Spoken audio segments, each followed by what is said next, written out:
ব্যক্তির লাভ ক্ষতি থেকে শুরু করে রাষ্ট্রের উন্নয়ন সবকিছুর পেছনেই থাকে অর্থনীতির অবদান। সেজন্য দরকার আর্থিক হিসাব নিকাশ আর অর্থনীতির চুলচেরা বিশ্লেষণ। আর এই বিশ্লেষণ নিয়ে ডিবিসি নিউজের সাপ্তাহিক আয়োজন অর্থনীতির সংলাপ। সঙ্গে আছি আমি মোস্তফা মাহবুব। অর্থনীতির সংলাপের আজকের বিষয় আমদানি সুতায় শুল্ক, মুখোমুখি বস্ত্র ও পোশাক শিল্প। এই বিষয় নিয়েই আজ আলোচনায় আমাদের সঙ্গে স্টুডিওতে আছেন Bangladesh textile mill association BTM এর সাবেক ভাইস প্রেসিডেন্ট সালেউজ্জামান খান, এবং আছেন বিজিএমই এর পরিচালক ডক্টর মোহাম্মদ হাসিবুদ্দিন, এবং আছেন ঢাকা বিশ্ববিদ্যালয়ের অর্থনীতি বিভাগের অধ্যাপক ডক্টর শাহাদাত হোসেন সিদ্দিকী। আপনাদের তিনজনকেই স্বাগত জানাচ্ছি আমাদের আজকের অর্থনীতির সংলাপে। প্রথমে ডক্টর হাসিবুদ্দিন, আপনার কাছেই আগে আসতে চাই। আমরা দেখলাম যে কদিন আগে বিজিএমইএ এবং বিকিএমই এর পক্ষ থেকে বেশ শক্তভাবে সংবাদ সম্মেলন করে জানানো হলো যে আসলে আমদানি সুতায় যে শুল্কটা বসানো হয়েছে সেটি আপনারা এর প্রতিবাদ করেছেন, কিন্তু আমরা যতটুকু জানি এই শুল্ক বসানোর প্রক্রিয়াটি সব পক্ষের সাথে আলোচনা করেই করা হয়েছে। সেই আলোচনায় বিজিএমইএ বিকিএমইও ছিল। আসলে সেখানে পোশাক মালিকদের, যারা আপনারা পোশাক তৈরির সাথে যুক্ত আর কি, তাদের বাধাটা বা তাদের অসুবিধাটা কোথায়? ধন্যবাদ। আমাকে এখানে এসে এই প্রোগ্রামে কথা বলবার সুযোগ করে দেওয়ার জন্য আপনাকে ধন্যবাদ জানাচ্ছি। আসলে আনঅফিশিয়ালি কোনো একটা পারিবারিক অনুষ্ঠানে কোনো বিষয় নিয়ে যদি কথা হয়, সেটাকে কখনো আসলে রেফারেন্স হিসাবে আনাটা অনুচিত বলে আমরা মনে করি। এবং বিজিএমই এর পক্ষ থেকে বা বিকিএমই এর পক্ষ থেকে বিটিএমই এর সঙ্গে কোনো আনুষ্ঠানিক আলোচনার মাধ্যমে এই ধরনের কোনো শুল্ক আরোপ কিংবা আমদানিতে ব্যান, এই জাতীয় কোনো কথা, কোনো বিষয় নিয়ে কোনো আলোচনা কখনো হয়েছে বলে আমরা অবগত না। এখন পারিবারিক পর্যায়ে বা মানে ব্যক্তিগত পর্যায়ে যদি কোনো ডিসকাশন হয়ে থাকে, সেটাকে আমি মনে করি রেফারেন্স হিসাবে সামনে না আনাই ভালো, প্রথম কথা। দ্বিতীয় বিষয় হচ্ছে যে বাংলাদেশের পুরো বিষয়টা, টেক্সটাইল সেক্টরটাকে যদি আমরা বিবেচনা করি, একটা শিল্প হচ্ছে আরেকটার সঙ্গে যোগসূত্র, বা আমি বলবো যে স্পিনিং, নিটিং বা টেক্সটাইল অ্যান্ড গার্মেন্টস, এটা হচ্ছে একই ধারার একটা আরেকটার অংশ। একজন আমাদের আরেকজনকে সাপোর্ট দিয়ে যাচ্ছে। যদি $40 বিলিয়ন টোটাল গার্মেন্টসের রপ্তানি হয়, নিটওয়্যার এখানে প্রায় 55% কন্ট্রিবিউট করে। তার মানে 21 থেকে 22 বিলিয়ন ডলার হচ্ছে নিট ইন্ডাস্ট্রি করে। এখন নিটের এই 21 থেকে 22 বিলিয়ন ডলারের ইন্ডাস্ট্রির মধ্যে আপনি যদি 30 থেকে 35%ই হচ্ছে সুতা। এই সুতার আমি বলবো যে আমার কাছে যতটুকু ডেটা আছে, সেই ডেটা অনুসারে অ্যাপ্রক্সিমেটলি 2 থেকে 2.2 বিলিয়ন ডলারের সুতা আমরা বিভিন্ন দেশ থেকে আমদানি করি। টার্কি, ভিয়েতনাম, ইন্দোনেশিয়া, কিছু কিছু ক্ষেত্রে থাইল্যান্ড এবং ভারত থেকে তো বটেই। বাকিটা কিন্তু আমাদের লোকাল স্পিনাররাই দেয়। তো আমাদের একজন আরেকজনের সঙ্গে আমাদের কোনো আসলে রেশারেশি নাই। আমরা একজন আরেকজনের উপরে নির্ভরশীল, এবং সেইভাবেই আমাদের এই শিল্পতে আসলে সময়ের আবর্তে আমি বলবো যে বড় হয়েছে। আমরা আজকে $40 বিলিয়ন একটি ইন্ডাস্ট্রিতে আসি, এবং আমরা স্বপ্ন দেখি $100 বিলিয়ন আমরা রপ্তানি করব। এখন মূল সমস্যাটা হচ্ছে যে আপনি পলিসিগত কোনো পরিবর্তন যদি আনেন, এইটা কিন্তু কাস্টমারদের কাছে একটা ভুল সিগন্যাল দেয়, এবং কাস্টমাররা কি করে সেটার উপরে ভিত্তি করে তারা ভিন্নভাবে অল্টারনেট মার্কেট সোর্স করে। যে কারণেই হোক, ধরেন গত বছর আমরা দেখলাম যে স্থলবন্দর বন্ধ করে দেওয়া হয়েছে। এতে আমাদের ছোট ছোট গার্মেন্টস প্রডিউসিং ফ্যাক্টরিগুলো বা আরএমজি ইউনিটগুলা তাদের কিছুটা সক্ষমতা হারায়, যারা খুব অল্প সময়ে অল্প পরিমাণে সুতা নিয়ে আসতো ল্যান্ডপোর্ট দিয়ে। জাহাজে করে ওই সুতাগুলো আনা সম্ভব না। ফলশ্রুতিতে আপনি যদি দেখেন যে 2025 সালের জুলাই থেকে ডিসেম্বর পর্যন্ত ওভারঅল এক্সপোর্ট কিন্তু প্রায় 2.5% কমে গেছে, শুধু ডিসেম্বরেই 14%। তো যদি এখন আপনি পলিসিগত এই ধরনের একটা পরিবর্তন আনেন, যেখানে আপনি সুতা আমদানি ব্যান করে দিবেন, কিংবা যেটা বলা হয়েছে 10 থেকে 30 সিঙ্গেল পর্যন্ত, এই কাউন্টের সুতাটাই হচ্ছে আমাদের এই নিটওয়্যারের 80 থেকে 85% কন্ট্রিবিউটার। সো আমি মনে করি স্পিনিং শিল্পকে বাঁচতে হবে। সেটাকে বাঁচবার জন্য আমাদের অল্টারনেট অপশন খুঁজে দেখতে হবে যে কোন পয়েন্টে গিয়ে আমরা আমাদের কম্পিটিটিভনেসকে হারাইলাম। কেন গার্মেন্টস ম্যানুফ্যাকচারাররা লোকাল সুতার থেকে বাইরে থেকে কিছুটা সুতা আনার প্রয়াস নিচ্ছে? এই কারণটা শুনবো কেন আসলে নিচ্ছে, কিন্তু তার আগে একটু আমরা সালেউজ্জামান আপনার কাছে একটু আসতে চাই। মুক্তবাজার অর্থনীতিতে আসলে এখন যেটি হয়েছে যে আপনারা টেক্সটাইল মিল যারা আছেন তারা প্রত্যাশা করছেন যে শুল্ক বসিয়ে শিল্পকে রক্ষা করার চেষ্টা, যেটি শুনছি আমরা, সেটি না হলে হয়তো অনেক শিল্পই বন্ধ হওয়ার ঝুঁকিতে তৈরি হবে। কিন্তু মুক্তবাজার অর্থনীতিকে সেই সুযোগ আছে, কারণ আমি যদি কাঁচামাল আরো সহজেই অন্য কোথাও থেকে পাই, আমি কেন নেব না? দেখুন, আপনারা জানেন যে বিটিএমএ মেম্বার মিলগুলো গত 40 বছর যাবৎ বাংলাদেশের যে এক্সপোর্ট আছে তার গ্রোথের পিছনে কিন্তু আমরা পিছনে কাণ্ডার হিসেবে আমাদের ভূমিকা রয়েছে। আমরা যদি সবসময় এক্সপোর্ট যারা ডাইরেক্ট করে তাদেরকে যদি আমরা দেখি যে তারা অ্যাজ এ মেসি যে তার গোল দিচ্ছে, কিন্তু তার পিছনে ডিফেন্ডার আছে, তার পিছনে গোলকিপার আছে, তার পিছনে কোচ আছে, সবার কিন্তু ভূমিকা এনে যথেষ্ট রয়েছে। আপনারা জানেন কোভিডের সময় আমাদের কিন্তু ইনপুট বন্ধ হয়ে গেছিলো, বাট বাংলাদেশের স্পিনিং মিলগুলোর সাপোর্ট দেওয়ার কারণে আমাদের কিন্তু এক্সপোর্টে কোনো ঘাটতি হয়নি। গত 5-7 বছর যাবৎ বাংলাদেশে স্পিনিং মিলগুলো অল্প অল্প সাফারিং করা শুরু হলো, বাট 2 বছর আগে রাতারাতি আমাদের ইনসেন্টিভ, যেটা আমাদের গার্মেন্টস মালিকরা যদি দেশীয় সুতা ব্যবহার করতো তাহলে তারা 5% ইনসেন্টিভ পেত, একদিনের নোটিশে সেটাকে 1.5% করে দেওয়া হলো। তখন আমরা প্রতিবাদ কিন্তু জানিয়েছি সরকারকে, সরকার কোনো আলোকপাত করেনি। এর ফলে দেখা গেল তারা যেহেতু ইনসেন্টিভ নাই, আমার পার্শ্ববর্তী দেশ থেকে সুতা কম দামে আমদানি করতেছে, তার মধ্যে কোনো ভেরিয়েশন ছিল না। অন্যদিকে যারা আমাদের পার্শ্ববর্তী দেশ তারা কিন্তু একটা বিশাল পরিকল্পনা নিয়েছে তাদের ইন্ডাস্ট্রিকে গ্রো করার জন্য। এটা আমি তাদের জন্য কোনো খারাপভাবে আমি দেখি না। তারা সরকারটা বোঝে, তাদের গভর্নমেন্ট বুঝেছে যে টেক্সটাইল ইন্ডাস্ট্রির ইম্পর্টেন্সটা কী। তারা বিভিন্ন নামে রোড ট্যাপ এখানে 11 রুপির মতো তারা পাচ্ছে, আপনি ডিউটি ড্রব্যাক পাচ্ছে, ব্যাট রিবেট পাচ্ছে, ক্যাপিটাল সাবসিডি পাচ্ছে, বেতনে 5,000 রুপি করে পাচ্ছে, এবং তাদের ওয়ার্কারকে ট্রেনিংয়ের জন্য মাসে 2,000 রুপি করে দিচ্ছে। তার মানে যদি তাকে বলেন তাদের পুরো একটা প্যাকেজ যেখানে 20 থেকে 25 সেন্টের মতো তারা সরকারের কাছ থেকে সাবসিডি পাচ্ছে। এখন যদি দেখা যায় 100 টাকার যদি কোনো সুতো তাদের প্রোডাকশন কস্ট 100 টাকা হয়, তারা আমাদের দেশে 80 টাকা বিক্রি করতেছে, 20 টাকা তাদের গভর্নমেন্ট দিয়ে দিচ্ছে, আর অন্যদিকে আমাদের স্পিনিং মিলগুলো তাকে 100 টাকায় বিক্রি করতে হচ্ছে। আমরা সরকারের সাথে আলোচনা করে সরকারকে বোঝাতে চেষ্টা করেছি যে আমাদের সাথে তাদের কিন্তু কম্পিটিশনটা ইফিসিয়েন্সি লেভেলে নাই, গভর্নমেন্টের ভর্তুকি দেওয়ার কারণেই কিন্তু এটা হচ্ছে, এবং এটা বোঝাতে আমার 2 বছর সময় লেগে গেছে। এখন আমাদের তথ্য প্রমাণ যখন সরকারকে দিয়েছি এবং তাদেরকে পরিকল্পনা বলেছি, 2026 সালে এলডিসি গ্র্যাজুয়েশন হওয়ার পর আমাদের কিন্তু গার্মেন্টস এক্সপোর্ট করার ক্ষেত্রে আপনাকে অবশ্যই 40% ভ্যালুয়েশন আপনাকে দেখাতে হবে যদি country of rule of origin আপনি দেখাতে চান। সেই ক্ষেত্রে যদি আজকে আস্তে আস্তে গত 1 বছর আমাদের স্পিনিং মিল 50টা বন্ধ হয়েছে, এবং নেক্সট 6-7 মাসের মধ্যে আমাদের স্পিনিং মিল আমি মনে করি আরও 50% বন্ধ হয়ে যাবে। তখন যদি আমার গার্মেন্টসের বন্ধুরা যদি ব্যাক করে যে আমি এখন বাংলাদেশ থেকে সুতা কিনতে চাই কিছুটা বেশি প্রাইস দিয়ে, কিন্তু তখন কিন্তু আমাদের কোনো স্পিনিং মিল আর জীবিত থাকবে না। আমি একটা বিষয় একটু পরিষ্কার জানতে চাই আপনার কাছে, মানে এই যে ভারত থেকে যে কম দামে সুতোটা আসছে সেটাই যদি বড় সমস্যা হয়, এবং আপনি যে ব্যাখ্যাটা দিলেন যে নানান রকম প্রণোদনার কারণে এটি হচ্ছে, তাহলে তো আমাদের একটা আইন আছে, এন্টি ডাম্পিং আইন, যদি সেটি যৌক্তিক না হয়, আপনি জানেন যে বাংলাদেশের পাট সেখানে দীর্ঘদিন থেকে এন্টি ডাম্পিংয়ের আওতায়, সেই রকম একটা উদ্যোগ নেওয়ার সুযোগ এখানে কি আদৌ ছিল? আর যদি থাকে সেটি না নিয়ে আসলে আপনারা শুল্ক আরোপের দিকে কেন গেলেন? আমরা সরকারের সাথে আলোচনা করে 3টা সলিউশনের কথা বলেছি, 4টা সলিউশনের কথা বলেছি। একটা হলো এন্টি ডাম্পিং আরোপ করা। এন্টি ডাম্পিং করার জন্য আপনারা জানেন যে পুরো পৃথিবীতে WTO রুলসের অনুযায়ী আমাকে এন্টি ডাম্পিং ইম্পোজ করতে হবে। যদি আমি কোনো কেস ফাইল করি গভর্নমেন্টের কাছ থেকে, মিনিমাম 2 বছর তার টেনিওর লাগবে, 2 বছর আপনাকে সময় লাগবে। আমাদের পার্শ্ববর্তী দেশ ইন্দোনেশিয়া বর্তমানে ভারতীয় সুতার উপর কিন্তু এন্টি ডাম্পিং তারা ইম্পোজ করেছে, গত 3 মাস আগে সেই রেজাল্ট আমরা পেয়েছি। পাকিস্তানে আছে, টার্কিতে এন্টি ডাম্পিং আছে, আমাদের আশেপাশে সব দেশে কিন্তু এন্টি ডাম্পিং আছে। তারা কিন্তু তাদের সরকার তাদের ইন্ডাস্ট্রিকে বাঁচানোর জন্য এই ধরনের ব্যবস্থা গ্রহণ করেছে। আমরা যখন সরকারকে বললাম, সরকার আমাকে বললো এটা লেন্দি প্রসেস, প্রায় 2 বছরের মতো সময় লেগে যাবে। আরেকটা আমাদের অপশন আছে, সেটা হলো সেফগার্ড ডিউটি। যদি সেফগার্ড ডিউটি আমরা বসাতে চাই, তার জন্য প্রিপারেশন আমরা রেডি করছি, তাও মিনিমাম 6 মাসের মতো সময় লেগে যাবে। তো এই মুহূর্তে আমাদের হাতে সেফগার্ড ডিউটি, এন্টি ডাম্পিং ওই পর্যায়ে যাওয়ার জন্য যে সময়টা লাগবে সেই সময়টা আমাদের হাতে এই মুহূর্তে নেই, সরকার যখন বুঝেছে। তাই সরকার আলোচনা করে সাময়িকভাবে 20 থেকে 30 কাউন্ট যেই সুতাগুলো বাংলাদেশে ওভার প্রোডাকশন আছে, আমরা কিন্তু সকল সুতাকে বলিনি, এবং এইটা ভবিষ্যতে আপনি এক্সপোর্ট করার জন্য সরকারের কাছে কোনো টুলস নেই যে রেগুলেট করতে পারবেন। বিদেশ থেকে যদি পেঁয়াজ আমদানি করতেছেন, আপনি যদি পেঁয়াজের উৎপাদন বাড়ে আপনি আবার কমাচ্ছেন, গভর্নমেন্টের কাছে একটা টুলস আছে।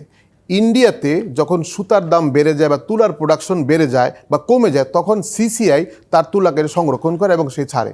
এর মেন উদ্দেশ্য বাজারকে মনিটরিং করা, নিয়ন্ত্রণ করা। নিশ্চয়ই আপনার কাছে আরো শুনবো ডক্টর সাদাত হোসেন সিদ্দিকী, মানে দুই পক্ষের কথাই তো শুনলেন। আপনার কাছে জানতে চাই যে আসলেই কি এই যে পরিস্থিতিটি তৈরি হয়েছে যে একটা প্রতিবেশী দেশের সঙ্গে আমরা প্রতিযোগিতায় টিকছি না, এবং যে প্রতিযোগিতার পেছনে আসলে বাণিজ্যিক পরিবেশের চেয়েও সরকারের সহযোগিতা বা তার আড়ালে যাই বলি না কেন সেখানে একটা সমপরিবেশ নেই, যেমনটা আসলে সালেউজ্জামান বলছিলেন, সেই রকম একটা প্রেক্ষাপটে আসলে এই শুধু আমদানি শুল্কই কি একমাত্র অস্ত্র হতে পারত, নাকি একই সাথে একাধিক পদক্ষেপ নেওয়ার সুযোগ ছিল যেটি করলে আসলে এই ধরনের সংকট তৈরি হতো না? জি, দেখেন, আমি যদি প্রথম বক্তার কথা দিয়ে শুরু করি, ওই যে আপনি যে বিষয়টা উত্থাপন করেছিলেন যে কনফ্লিক্ট বিষয়টাকে আমরা যদি চিন্তা করি যে কনফ্লিক্ট না, মানে আমি যদি স্ট্রেট ওয়েতে বলি এটা আসলে কনফ্লিক্ট না, এটা হচ্ছে যে প্রত্যেকেই সেলফ ইন্টারেস্ট ম্যাক্সিমাইজেশন করতে চাচ্ছে, অতএব সেই জায়গায় নেগোসিয়েশনের রোলটাকে প্লে করবে সেটা হয়তো গভর্নমেন্ট। এখন প্রশ্ন হচ্ছে সরকার আসলে কি করা উচিত। প্রথমত আপনি যদি বাংলাদেশের প্রেক্ষিত বিবেচনা করেন তাহলে বলবেন যে 84% এক্সপোর্ট আর্নিংস আমরা একটা বাস্কেটেই রাখছি, এবং সেই বাস্কেটটার মধ্যে আপনি চিন্তা করেন যে যে ইন্ডাস্ট্রিগুলোর কথা বললেন প্রত্যেকটা একটা আরেকটার কমপ্লিমেন্টারি, তার মানে হচ্ছে one can not do function without the help of others, so they are integrated. তাহলে এখন ইন্টিগ্রেটেড বিষয়টার মধ্যে যদি আপনি বিয়োজন ঘটায় ফেলেন তাহলে কিন্তু অটোমেটিক্যালি সংঘাত এবং কনফ্লিক্ট না বললেও কনফ্লিক্ট বাড়তে বাধ্য। এখন সরকারের উচিত কি? প্রশ্ন হচ্ছে সরকার আসলে কি চায়?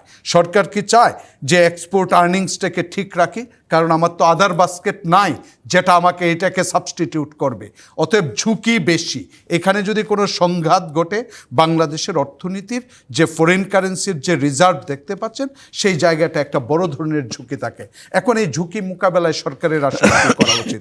প্রথম অবস্থায় আমরা ইকোনমিক্সে পড়াই যে ইন্ডাস্ট্রি যখন ছোট থাকে গ্রো করে তখন আমরা ইনফ্যান্ট ইন্ডাস্ট্রি আর্গুমেন্ট বলি, যেগুলো প্রোটেকশনিজমের মাধ্যমে এইগুলাকে বড় করা হয়। এখন প্রশ্ন হচ্ছে আসলে এই আর্গুমেন্ট আপনি যে কোনো কনটেক্সটে আপনি কিন্তু খাটাতে পারেন।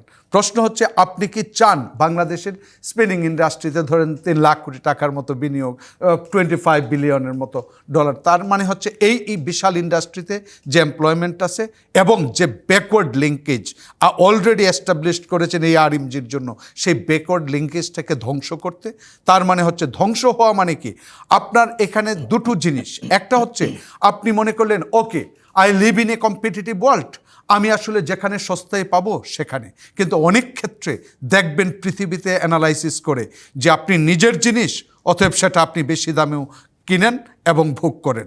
তার মানে হচ্ছে এখন কোন জায়গাটায় সরকারের যাওয়া উচিত? প্রথমত আমি বলবো সরকারের উচিত যে ইন্ডাস্ট্রি আর্গুমেন্টের পক্ষে এই বাংলাদেশে যে ডাম্পিং করছে সেটা কিন্তু এক্সপ্লিসিট, কারণ পার ইউনিট যে কস্টের কথা বলা হচ্ছে সেটা 3-এর কাছাকাছি হলে তো আপনি 2.5-এ দিতে পারেন না, দিচ্ছেন মানে হচ্ছে তার মানে ইন্ডিয়ান গভর্নমেন্টের কি লং টার্ম কোনো ধরনের ভিশন আছে কি না।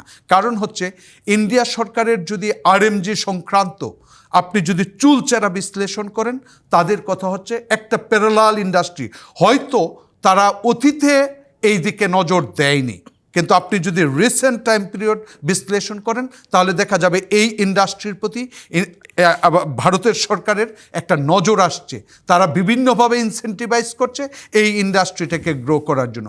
তাহলে আপনার যদি গ্রো এবং প্রতিযোগী করতে হয় তাহলে প্রতিযোগীকে আপনার ধ্বংস করে যদি করেন তাহলে আপনার স্কেল ইকোনমি, যে আমরা ইকোনমিজ অফ স্কেলের কথা বলি, সেই ইকোনমিজ অফ স্কেল তার ব্যবসা প্রসারণের জায়গাটা অনেক হবে।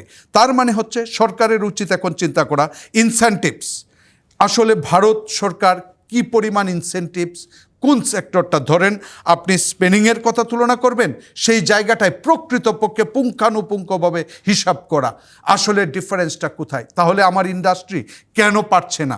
ওরা 2.5 না, রিয়েলি ট্রু, তাহলে ডাম্পিং তাহলে 2 বছর পরে হোক। আপনি যদি অ্যান্টি ডাম্পিংয়ের ইস্যুতে যান it will be settle 2 years but it will give a signal. অনেক সময় সিগনাল ওয়ার্কস, যে আপনি প্রথমেই যদি সিগনাল দেন ইট ওয়ার্কস, সো বিষয়টা হচ্ছে এইটা যদি যৌক্তিকভাবে প্রমাণ করা যায় তাহলে সেই ব্যবস্থাটুকু করা যায়, তাহলে সেই ক্ষেত্রে তাহলে আমরা বলতে পারি যে এখন শুল্কের বিকল্প নাই। তাহলে আমরা এমন করব যে কম্পিটিটিভনেস করব। তার মানে হচ্ছে আরএমজির পক্ষ থেকে তখন দাবি আসবে আমরা আসলে প্রকৃতপক্ষে দুর্বল হয়ে যায়, আমাদের যে গ্লোবাল কম্পিটিটিভনেস থাকে সেই কম্পিটিটিভনেসের জায়গাটা একটু নষ্ট হয়ে যায়, উইক হয়ে যায়। তাহলে সেই ক্ষেত্রে আরএমজির জন্য স্পেসিফিক কী ধরনের করা উচিত।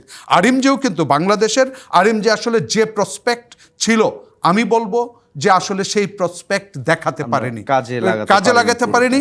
কারণ ভিয়েতনাম হচ্ছে তার এক্সাম্পল। কারণ হচ্ছে বাংলাদেশে শুধু ব্যবসায়ীদের দোষ বিষয়টা তা না, রাজনৈতিক সব কিছু বিবেচনায়ও কিন্তু ওরা আরএমজিটাকে ফরেন ডিরেক্ট ইনভেস্টমেন্ট দিয়ে যে উচ্চতায় পৌঁছিয়েছে এবং যে ভ্যালু এডেড প্রোডাক্ট তারা তৈরি করে সেই জায়গাটা যেতে পারে আমরা সেই একই জায়গায় আটকে আছি। নিশ্চয়ই আমার একটা বিরতিতে যাওয়ার সময় হয়েছে, কিন্তু বিরতিতে যাওয়ার আগে জনাব হাসিবউদ্দিন একটা কথা একটা প্রশ্ন আপনার কাছে একটু রেখে যেতেই চাই। এখন এই মুহূর্তে যদি আসলে আমরা এই বস্ত্র খাতকে বা স্পিনিং মিলগুলোকে যদি আমরা বাঁচিয়ে রাখতে না পারি, সেক্ষেত্রে একটা সময় যদি আমরা এইরকম আমদানি নির্ভরই আসলে বেশি হয়ে যায় এবং আমাদের সক্ষমতা কমে যায়, তখন এই আমদানি দেশগুলো যদি আরও বেশি দাম বাড়িয়ে দেয়, তখন আসলে আপনারা কি করবেন? এই প্রশ্নের উত্তর জানতে চাই, কিন্তু তার আগে একটা বিরতি নিতে হবে। দর্শক, আপনারা দেখছেন অর্থনীতির সংলাপ। এ পর্যায়ে নিচ্ছি একটি বিরতি, সঙ্গেই থাকুন। বিরতির পর আবারও স্বাগত জানাচ্ছি অর্থনীতির সংলাপে। আজকের বিষয় আমদানি সুতার শুল্ক, মুখোমুখি বস্ত্র ও পোশাক শিল্প।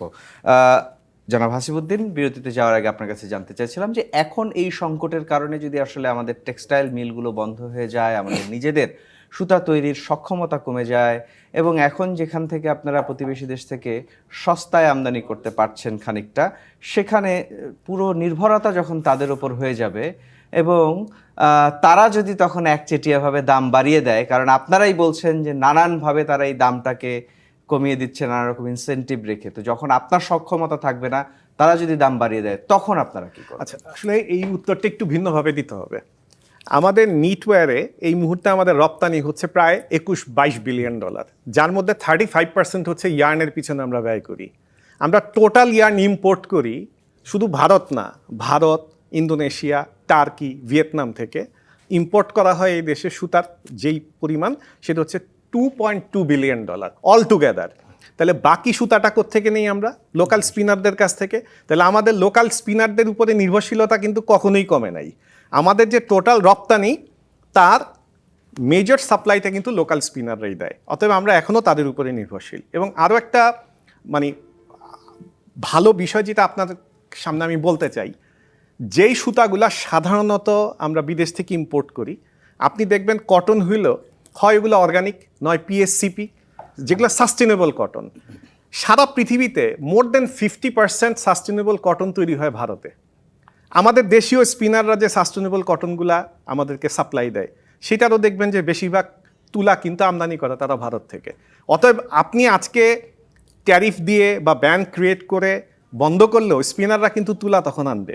ওই কনসিকোয়েন্সটাও কিন্তু সরকারকে মাথায় রাখতে হবে, যে আপনি সুতার উপরে আজকে ব্যান করে দিলেন, ভারত যদি বলে আমি তোমাদের তুলা দিব না, প্রথম কথা। দ্বিতীয় কথা হচ্ছে, এখানে শুধু ভারতকে আমি কনসিডারেশনে নিতে চাই না, কারণ আমরা ভিয়েতনাম থেকেও সুতা কিনি, ইন্দোনেশিয়া থেকেও কিনি, টার্কি থেকেও কিনি। তো তারাও কিন্তু এই প্রতিযোগিতার বাজারে প্রতিযোগিতা মেনটেন করে বাংলাদেশে আমাদের কাছে সুতা বিক্রি করে। এবং আপনি যে $2.2 বিলিয়ন ওভারঅল যে আমরা ইম্পোর্ট করি ইয়ার্ন, আপনি খেয়াল করে দেখবেন যে এইটার বেশিরভাগই হচ্ছে কোনো না কোনো স্পেশালাইজড ইয়ার্ন, হয় কম্প্যাক্ট, নয়তো অর্গানিক কম্প্যাক্ট, নয় পিএসসিপি কম্প্যাক্ট, এরকম কম্প্যাক্ট, এরকম সাস্টেইনেবল সুতা। হ্যাঁ, সো একটার পরিপূরক। মানে এইখানে আমি আবারও বলতে চাই যে স্পিনিং হচ্ছে আমাদের ব্যাকবোন, আমরা সামনে আসি। এমন কোনো স্ট্র্যাটেজি কোনো অবস্থাতেই নেওয়া যাবে না, এমন কোনো পলিসি কোনো অবস্থাতেই নেওয়া যাবে না যেখানে আমাদের 40 লাখ মানুষের যে কর্মসংস্থান, আরএমজি 40 লাখ পরিবার, এদেরকে ভালনারেবল কোনো পজিশনে ফেলে। এইটা মাথায় রেখে আমাদের পলিসি নিতে হবে। নিশ্চয়ই। জনাব সালেহুজ্জামান, আপনার কাছে জানতে চাই, হাসিবউদ্দিন খুব গুরুত্বপূর্ণ একটা কথা বলেছে যে এখন যদি সুতা ভারত থেকে নাও আসে, আমাদের যে সুতা আপনারা তৈরি করেন তার একটা বড় অংশ কাঁচামাল যেটি তুলা সেটি তো ভারত থেকেই আসে। তো সেই রকম একটা বাস্তবতায় আসলে সরকার যে পদ্ধতিটা নিয়ে এই সংকটটা সমাধান করলো, এটার বিকল্প আর কি হতে পারতো? আপনাদেরকে ভর্তুকি দেয়া, অথবা এই সুতা যারা কিনছে তাদেরকে, আপনাদের কাছে যারা কিনছে তাদেরকে খানিকটা ভর্তুকি দেওয়া, সেই প্রপোজালগুলো কি আপনাদের ছিল? দেখেন, আমরা 2010 সাল অবধি যদি আপনি দেখেন, আমাদের ইম্পোর্ট যখন তুলা করতাম সেখানে 40% ছিল ভারতীয় তুলা। 2011 সালে তুলার দাম ইন্টারন্যাশনাল বাজারে বেড়ে যায় এবং ভারত তাদের তুলা এক্সপোর্ট করা কিন্তু বন্ধ করে দিয়েছে। তার ফলে আমরা কিন্তু অনেক সমস্যা ফেস করেছি। দেন আমরা বিভিন্ন দেশ, যেরকম আফ্রিকান জোনগুলো থেকে আমরা তুলা আমদানি করা শুরু করলাম। ভারত কিন্তু এক্সপোর্ট করা বন্ধ করেছে, এতে আমাদের সাময়িক প্রবলেম হয়েছে 2 মাস, বাট আমরা কিন্তু থেমে থাকিনি। আমরা বিভিন্ন দেশ থেকে কিন্তু সুতা আমদানি করা শুরু করেছি। এখন ভারতের কটনে কিন্তু আমাদের বাংলাদেশ কম, আমরা আফ্রিকা এবং ব্রাজিল আমাদের কোয়ান্টিটিও সবচেয়ে বেশি। তাই এতে আমরা শিখেছি যে আমাদের যে ফাইবার সিকিউরিটি, আমাদের যে প্রোডাক্ট বাস্কেট ইম্পোর্ট করার কান্ট্রি আমরা কমিয়ে ফেলেছি, একটা কান্ট্রির উপরে বেশি ডিপেন্ডেন্সি না করার জন্য। আমার বন্ধু উনি বলতেছে যে ওনারা যেই সুতাটা আমদানি করে তার মধ্যে 90% কটন সুতা কিন্তু ভারত থেকে আসে। আমাদের দেশের যদি আপনি টোটাল প্রোডাকশন দেখেন, আমাদের বিদ্যুতের একটা বড় পরিমাণ প্রোডাকশন হয় আমার পার্শ্ববর্তী দেশ থেকে, তারা যে কোনো সময় এটা বন্ধ করতে পারে। আমাদের সুতাও যদি এক্সপোর্ট করি আমরা গার্মেন্ট, তার যদি 90% আমরা বিদেশ থেকে আনেন এবং সেটা স্পেসিফিক একটা কান্ট্রি থেকে, তাহলে তারা যদি কোনো দিন চায় এটাকে বন্ধ করতে, তার জন্য 1-2 ব্যাপার। তাই আমাদের ইম্পোর্ট বাস্কেটটার মধ্যে আমি মনে করি ভবিষ্যতের ক্ষেত্রে বৈচিত্র্যতা আনতে হবে, প্রোডাক্টের জন্য বৈচিত্র্য, এবং যাতে একটা কান্ট্রি স্পেসিফিক আমাদের যাতে কোনো অ্যাটেনশন না থাকে, এতে আমাদের বার্গেনিং পাওয়ারটা বাড়বে। অন্যদিকে আমাদের যারা গার্মেন্টস ম্যানুফ্যাকচার, তারা বিদেশ থেকে সুতা আমদানি করে অনলি 25-30% ভ্যালিডেশন করে যদি বিদেশে এক্সপোর্ট করেন, দেখেন মেন ভ্যালিডেশন হবে তার দেশে, পরিবেশ নষ্ট হবে আমার দেশে, আমার পানি, আমার বিদ্যুৎ, আমার নদী আপনি কিন্তু ড্যামেজ করছেন করে, আমি শুধু সিএমএ অর্ডার পাচ্ছি, আমাদের কোনো ভ্যালিডেশন হচ্ছে না। তা আলটিমেটলি এই মুহূর্তে আমাদের ইয়ুথের পরিমাণ, মানে 18 থেকে 35 বছর বয়সের শ্রমিকের পরিমাণ সবচেয়ে বেশি, 10 বছর সেটা থাকবে। যদি এই শ্রমিককে, এই শক্তিকে ব্যবহার করে বাংলাদেশ যদি কোনো রকম বেনিফিট না পায়, আজ থেকে 5 বছর পরে কিন্তু আমরা প্রবলেম ফেস করব। তাই এখনই সরকারের উচিত এটাতে মনোযোগ দেওয়া, ভ্যালিডেশন যাতে বাংলাদেশে থাকে, এবং আমাদের পার্শ্ববর্তী দেশ তাদের জন্য তারা ভালো কাজ করছে, তাদের ইন্ডাস্ট্রির জন্য তারা সাপোর্ট দিচ্ছে, বিভিন্ন পলিসি নিচ্ছে। তারা পলিসি দিনে লাগে তাদের 7 দিন, তারা যে কোনো পলিসি 7 দিনে কিন্তু নিতে পারে, কিন্তু আমরা আলোচনা করে সমালোচনা করে 2 বছর লাগে কোনো ডিসিশন নিতে ওই ডিসিশনও কোনো কাজে থাকে না। তাই সরকারের সাথে আলোচনা করে এই সেক্টরে সরকারকে ভাবতে হবে, বিজিএমই, বিকেএমই, বিটিএমকে একসাথে বসে এই মুহূর্তে ফর দ্য টাইমিং 1 বছরের জন্য, আমরা এখনও বলি 1 বছরের জন্য ডিবন্ডিংটাই সবচেয়ে বেশি উপকৃত, এবং ডিবন্ডিং করার পর আমরা একসাথে বসে লং টাইম কীভাবে ইনসেন্টিভ দেওয়া যায়, যে সেক্টরের প্রবলেম সেই সেক্টরকে অ্যাকনোলেজ করা, এছাড়া আমাদের হাতে আর কোনো সমাধান নেই। নিশ্চয়ই আপনার কাছে আরো শুনবো, ঠিক অনুমতি চাই আপনার কাছ থেকে, নিশ্চয়ই। আপনি যদি সুযোগ দেন আমাকে। নিশ্চয়ই। আসলে আমি যে কথাটা উল্লেখ করেছিলাম, আমার বন্ধু ওই কথাটাকে ইগনোর করে গেছেন। সেটা হচ্ছে ভারত বলেন, টার্কি বলেন, ভিয়েতনাম বলেন, ইন্দোনেশিয়া বলেন, আমরা স্পেসিফিক্যালি আমাদের সুতার 25% হয়তো আমরা বিদেশ থেকে আমদানি করি, তার ভিতরে 25 থেকে 30%, এর ভিতরে বাকিটা কিন্তু লোকাল। এর ভিতরে কি আনি? অর্গানিক সুতা, কম্প্যাক্ট, পিএসসিপি, সাস্টেনেবল কটন। এখন আপনি সুতার উপরে যদি ব্যান্ড করেনও, ডিবন্ডিং করেন, বারবার বলবে গার্মেন্ট ফেব্রিক তুমি ইম্পোর্ট করো, ফেব্রিক আমি ইম্পোর্ট করলে আমার লোকাল টেক্সটাইল যে ইন্ডাস্ট্রি সেটা ক্ষতিগ্রস্ত হবে। নানাবিধ বিষয় কিন্তু বিবেচনার ব্যাপার আছে। আপনি পলিসিগতভাবে হঠাৎ করে সুতা আমদানি যদি বন্ধ করে দেন 1 বছরের জন্য, তাহলে আমার বায়ারের কাছে যে ভুল সিগন্যালটা যাবে, সেটার ফলে আমার ক্রেতা যখন পার্মানেন্টলি আরেক দেশ থেকে এই প্রোডাক্টটা সোর্স করতে থাকবে, এই অর্ডারটা কিন্তু আমার দেশে কখনো ফিরে আসবে না। আমাদের কিন্তু এই মুহূর্তে পিএসসিপি, অর্গানিক, পিএসসিপি ছাড়া অর্গানিক, রিজেন এগ্রি, গুড আর কটন সকল ধরনের তুলা কিন্তু আমরা আমদানি করছি। বর্তমানে আমাদের স্পিনিং মিলগুলো এই ধরনের সার্টিফিকেশনের ক্ষেত্রে ভারতের উপর আমরা নির্ভরশীল না। আমাদের কাছে অল্টারনেটিভ প্রচুর সোর্স আছে, এবং বর্তমানে রিজেন এগ্রি কিন্তু অনেক ডিমান্ড। আমাদের মিলগুলো কিন্তু বায়ারের অ্যানলিস্টেড। তাই আমার বন্ধুকে বলছি যে বাংলাদেশের সুতার কোয়ালিটি এবং সাস্টেনেবল যে ডকুমেন্টেশন, সেটা আমাদের ভারত তাদের তুলনায় আমাদের গুণগত মান এবং আমাদের ট্রেসিবিলিটি অনেক হাই। নিশ্চয়ই, নিশ্চয়ই। ভবিষ্যতে যদি আমেরিকান যদি এক্সপোর্ট করতে চান, আপনারা জানেন বিভিন্ন ধরনের ট্যারিফ আসতেছে, তাহলে ইন্ডিয়া থেকে সুতা আমদানি করে আমেরিকাতে যদি এক্সপোর্ট করেন, সেখানে ট্যারিফটা কি হবে সেটা আমাদের ভেবে দেখা উচিত। নিশ্চয়ই। ঠিক দুজনের কথা থেকেই সাদ হোসেন সিদ্দিকী আপনার কাছে আসতে চাই। মানে এখানে দেখছি যে দুজনের কথা থেকেই বের হচ্ছে যে তথ্যের ঘাটতি আছে, আবার একই সাথে একটা জাতীয় সমস্যা যেটি সমাধান হয়েছে আসলে দুটি সেক্টরের সাথে নিবিড় আলাপ করা আসলে হয়নি, সেটি খুব স্পষ্টভাবেই বোঝা যাচ্ছে। এবং আমি তো ওই যে সালিউদ্দিন জামানের একটা কথা নিয়েই বলবো যে আলোচনার টেবিলে যে সিদ্ধান্ত হয় আমরা প্রজ্ঞাপনে দেখি আরেক রকম হয়, সেই রকম ত্রুটিও আছে। এই রকম একটা জায়গায় বা এইরকম একটা আমি বলবো ছেলে খেলা সিদ্ধান্ত আপনি আপনার দেশের প্রধান রপ্তানি খাতকে নিয়ে করতে পারেন কিনা? জি, দেখুন, বিষয়টা আমার কাছে যতটুকু মনে হয় সেটা হচ্ছে হয়তো তড়িঘড়ি করে কিংবা ব্যাকআপ কোনো প্ল্যান না রেখে সিদ্ধান্তটা হয়তো দেওয়া হয়ে গেছে, কিন্তু এখনও যে পুরোপুরি কার্যকরী হতে যাচ্ছে বিষয়টা অর্ডার এসেছে, এখন এক্সিকিউশনের বিষয়টা রয়ে গেছে, হয়তো ভাবনার বিষয় আছে। কারণ দেখেন, আপনি পরিসংখ্যানগত দিকেও যদি বলেন যে বাংলাদেশের আরএমজি 70% আমরা ব্যাকওয়ার্ড লিঙ্কেজ, আমার নিজের দেশের ব্যাকওয়ার্ড লিঙ্কেজের সাপোর্ট থেকে পাচ্ছি, বাহির থেকে 30%। এখন প্রশ্নটা হচ্ছে এই 70% ভার্সাস 30%-এ যখন একটা কম্পারেটিভ সিনারিও আসছে, অতএব আরএমজি মনে করছে যে আমি তো ওই জায়গা থেকে আমি এটা পাচ্ছি, অতএব আমি কেন এখন বেশি দামে কিনবো ঘর থেকে। এখন প্রশ্নটা হচ্ছে যে আসলে কম্পিটিটিভনেসের জায়গাটা আমি প্রথমত হচ্ছে যে আমি যদি সুতার ক্ষেত্রে বলি, তাহলে বাংলাদেশে ব্যাকওয়ার্ড লিঙ্কেজ আর পিছনের দিকে যাওয়ার সম্ভব না। মানে আপনি তুলা উৎপাদনের জন্য যে সম্ভাবনা, বিশাল সম্ভাবনা, সেটা হচ্ছে আপনার না। কাছে আমার যে বিষয়টা একেবারে খুব পরিষ্কার করে জানতে চাই, তার আগে একটা বিরতি নিব, বিরতি থেকে এসে জানতে চাই সেটি হচ্ছে যে এই যে একটা সংকট তৈরি হলো, সরকার একটা সিদ্ধান্ত নিয়ে নিল যে আমদানিতে শুধু সুতার শুল্ক বসিয়ে দাও, সেভাবেই এটি সমাধান হবে, কিন্তু এর যে কার্যকারণ সেটি কেন আসলে আলোচিত হলো না? এটি অন্য কোনো শিল্প হলে নিশ্চয়ই সেটি হয়তো আলোচনা এত হতো না, যেখানে আপনার রপ্তানির প্রায় 85% আয়ের উৎস হচ্ছে এই তিনটি খাত বা তিনটি ব্যবসার ধরনকে নিয়ে আমরা যেটা নিয়ে আলোচনা করছি। মানে এখানে আসলে সরকারের দুর্বলতা দেখেন কিনা আপনি? আমি পরিষ্কারভাবেই এই সব প্রশ্নের উত্তর জানতে চাই, কিন্তু তার আগে একটা বিরতি নিতে হবে। দর্শক, আপনারা দেখছেন অর্থনীতির সংলাপ, এ পর্যায়ে নিচ্ছে আরও একটি বিরতি, সঙ্গে থাকুন। স্বাগত আরেকবার অর্থনীতির সংলাপে। আজকের বিষয় আমদানি সুতোয় শুল্ক মুখোমুখি বস্ত্র ও পোশাক শিল্প। বিরতিতে যাওয়ার আগে ডক্টর সাদ হোসেন সিদ্দিকী, আপনার কাছে একটা প্রশ্ন রেখে গেছি, কিন্তু এই প্রশ্নের উত্তর আপনার কাছে একটু পরে নিতে চাই, যেহেতু আমার হাতে সময় কম। সালিউজ্জামান খান, একটু যদি বলেন যে আসলে এই সংকট যেটি আপনাদের ব্যবসায়ী বন্ধুদেরকে মুখোমুখি দাঁড় করিয়েছে, এর আসলে সুন্দর সমাধান কি হতে পারত? দেখেন, যদি কোনো রোগী আইসিইউতে থাকে, সর্বপ্রথম তাকে বাঁচাতে হবে। এই মুহূর্তে স্পিনিং সেক্টর আইসিইউতে আছে।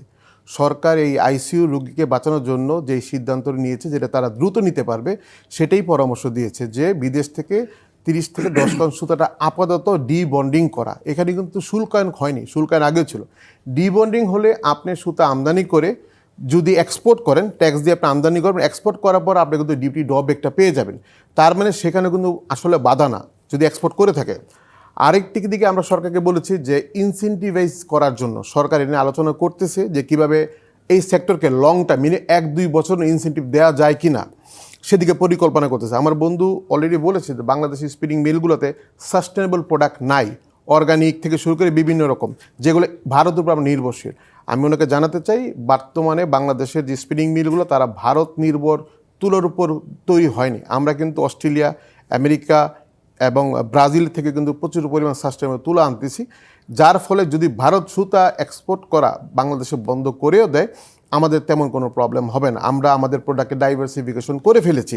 আরেকটা ব্যাপার হলো যে এই সেক্টরটা এত বড়, 70,000 কোটি টাকা আমাদের কিন্তু স্পিনিংয়ে বিনিয়োগ, 10 লক্ষ লোক আমরা এখানে কর্মসংস্থান। যদি এই ফ্যাক্টরিগুলো বন্ধ হয়ে যায়, তাহলে আমাদের কিন্তু ব্যাংকিং সেক্টর কিন্তু ভেঙে পড়বে। যদি ব্যাংকিং সেক্টর ভেঙে পড়ে, তাহলে কিন্তু আমার গার্মেন্টসও চলবে না। নিশ্চয়ই পুরো অর্থনীতি সেখানে বাধাগ্রস্ত হবে এবং গার্মেন্টসও বাধাগ্রস্ত। আপনাকে অসংখ্য ধন্যবাদ হাসিবুদ্দিন। একেবারেই সময় কম, আপনার কাছেও জানতে চাই একই প্রশ্ন। আসলে সহজ সমাধান কি হতে পারতো যেটি আসলে এই দুটি খাতকে মুখোমুখি করতো না?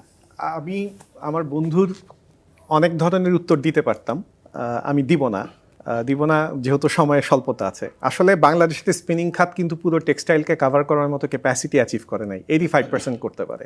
সো আমার কোনো না কোনো পরিমাণ সুতা আমদানি করতেই হবে। আমি যেটা মনে করি যে স্পিনিং সেক্টরকে টিকিয়ে রাখার জন্য স্পিনিংকে সাবসিডি বা ইনসেন্টিভ দিতে হবে, যেটা আমার বন্ধু বারবার বললেন। দেখেন, টোটাল বিটিএম এর আন্ডারে টেক্সটাইল, নিটিং এবং স্পিনিং মিলায় যদি 5 থেকে 10 লাখ লোক কাজ করে, বাংলাদেশের আরএমজিতে 40 থেকে 50 লাখ লোক প্রত্যক্ষ বা পরোক্ষভাবে কাজ করে, মানে 40 থেকে 50 লাখ পরিবার। আপনি এমন কোনো ইনিশিয়েটিভ দিতে পারবেন না, সিদ্ধান্ত নিতে পারবেন না যেখানে এই 40 থেকে 50 লক্ষ পরিবারকে বিপজ্জনক অবস্থার মধ্যে ফেলে দিতে পারে। আমি মনে করি যে ইনসেন্টিভ দেয়া, সাবসিডি দেয়া হচ্ছে সবচেয়ে বড় সলিউশন। এবং সেটা আপনি আমাকে দিয়েন না, আপনি প্রয়োজন বোধে সরাসরি স্পিনিং ইউনিটকে, যারা দুর্বল, মানে দুর্বলকে বাঁচাতে গিয়ে সবলকেও আসলে না, দুর্বল করে আমরা ফেলার সবল সুযোগ না। নেই। আমি এই কথাটাই এখন আসছিলাম। যত টাকা স্পিনিং সেক্টরে ব্যাংক ইনভেস্ট করেছে, তার থেকে ওয়ার্কিং ক্যাপিটাল এবং ফিক্সড অ্যাসেট ইনভেস্টমেন্ট ব্যাংকিং সেক্টরের আরো অনেক গুণ বেশি হচ্ছে আরএমজিতে। আপনি আরএমজি 253টা ফ্যাক্টরি যে কোনো কারণেই হোক, যেহেতু গত 1 বছরে বন্ধ হয়ে গেছে, আপনি যদি এই ফ্যাক্টরিগুলাকে এরকম হঠাৎ করে পলিসিতে পরিবর্তন করেন, আরো 500 ফ্যাক্টরি বন্ধ হবে। এই প্রেসারটা কিন্তু সরকার নিতে পারবে না। নিশ্চয়ই আমরা মানে আরএমজি সেক্টরও কিন্তু আসলে আমরা লাইফ সাপোর্টে আছি। নিশ্চয়ই আমরা চাই না আসলে সেটি হোক, কারণ সামগ্রিক অর্থনীতি যখন খারাপ হয়ে যাবে সেটি সব সেক্টরের উপরেই পড়বে। জনাব সাদাত হোসেন সিদ্দিকী, আপনার কাছে যে প্রশ্ন ছিল, এই যে একটি মুখোমুখি অবস্থান, সেই অবস্থান তৈরির পেছনে আসলে সরকারের একটা সিদ্ধান্ত এই অবস্থাটিকে তৈরি করেছে। আপনি কি মনে করেন যে এই সংকটটি সামাল দেওয়ার ক্ষেত্রে সরকার যন্ত্র খুব ভালোভাবে দক্ষতা দেখাতে পেরেছে?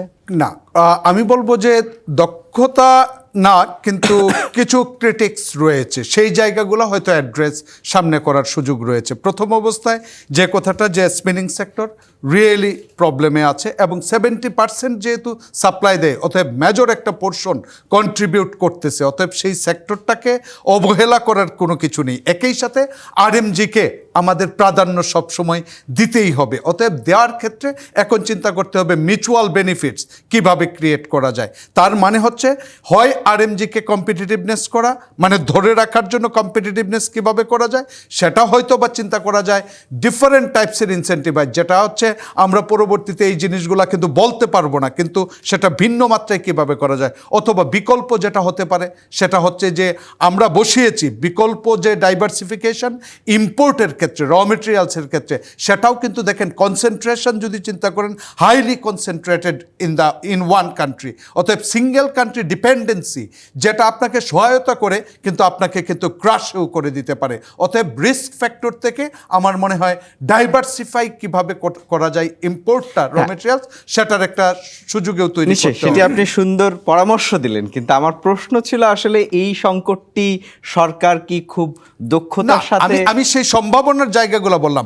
সরকার যে ডিসিশনটা দিছে তার ক্রিটিক্স রয়ে গেছে, তার সাথে যদি এইগুলাকে অ্যাডজাস্ট করে তখন হয়তো সেটা একটা কমপ্লিট প্যাকেজ হবে, যেটা both beneficial for the RMG sector as well as for the আমাদের স্পেনিং। কারণ অর্থনীতি তো আসলে যদি এইভাবে চলতে থাকে, এটা তো সামগ্রিকভাবে অন্য খাতগুলোকেও আঘাত করবে। যেটা সবচেয়ে রিস্ক ফ্যাক্টর সেটা হচ্ছে দুই সেক্টরের মধ্যে যদি কনফ্লিক্ট বাঁধিয়ে দেয়, এই কনফ্লিক্ট বাঁধানোর কিন্তু আবার আরেকটা পক্ষ কাজ করে, তারা ট্রেড ডাইভার্সিফিকেশন করতে চায়, ট্রেড মুভ শিফট করতে চায় এক দেশ থেকে আরেক দেশে। সেই জায়গাটা থেকেও কিন্তু আমাদের সবসময় সতর্ক থাকতে হবে এবং গভর্নমেন্টকে অবশ্যই এমন নেগোসিয়েশন রোল প্লে করতে হবে যাতে ইন্টারনাল কনফ্লিক্টটা এই দুটো সেক্টরের মধ্যে না আসে। মানে তাহলে সামগ্রিকভাবে একবারে ছোট্ট করে যদি 30 সেকেন্ডে জানতে চাই, মানে এর মাঝে কি তাহলে কোনো চক্রান্ত দেখতে পাচ্ছেন যে ট্রেড ডাইভার্সিফিকেশন? আমরা সাধারণত ট্রেড ক্রিয়েশন এবং ট্রেড ডাইভার্সন বলি। তাহলে ট্রেড ডাইভার্সনের জন্য এটা সবসময় আপনার প্রতিযোগী যেই হোক, সারা ওয়ার্ল্ডের যে কোনো রাষ্ট্রই হোক, তারা সেই প্রচেষ্টা করবেই। তার ইফিসিয়েন্সি গেইনের মাধ্যমেও করে, তারা পলিসির মাধ্যমে করে, তারা বিভিন্ন ধরনের কনস্পিরেসি থিওরির মাধ্যমেও করে, এবং সেটা তারা লং টার্ম ভিশন রেখেও আপনাকে সুবিধা দিয়ে ভবিষ্যতে আপনার এটা যেন ডাইভার্সন হয় সেটাও চিন্তা করতে পারে। নিশ্চয়ই, আপনাকে অসংখ্য ধন্যবাদ। বাংলাদেশি হিসেবে আমরা চাই না আমাদের বাণিজ্য অন্য কোথাও চলে যাক, আমাদের অর্থনীতি বাধাগ্রস্ত হোক। আমরা চাই অর্থনীতি সচল থাকুক এবং কর্মসংস্থান তৈরি হোক, বাংলাদেশ ভালো থাকুক। আপনাদের তিনজনকে অসংখ্য ধন্যবাদ। আজকের মতো বিদায় নিচ্ছি। দর্শক, আজকের মতো বিদায় নিচ্ছি অর্থনীতি সংলাপ থেকে। ফিরবো অন্য কোনো শনিবার রাত 10টায়। থাকবেন অন্য কোনো অতিথি, থাকবেন আপনারাও। ডিবিসি নিউজের সঙ্গেই থাকুন 24 ঘন্টা।